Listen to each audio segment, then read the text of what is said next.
point clouds. As you can see here, point clouds. So 3D points. So it is basically set of points in 3D space. Each point stores position plus color.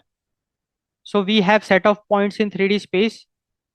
Every point will store the position, the coordinate, and the color.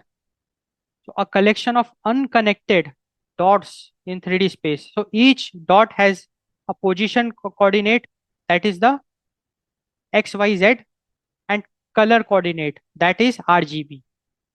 Now if we talk about the pros, it is simple, fast to render, and easy to visualize. So the idea is that I want to represent a scene in 3D space.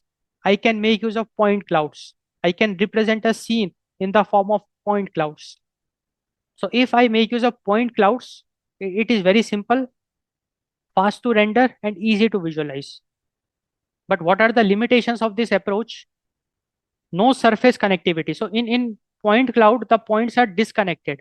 So it is discrete, it is not continuous. So no surface connectivity is there. Sparse appearance, hard to represent smooth surfaces. So that's a drawback of point clouds.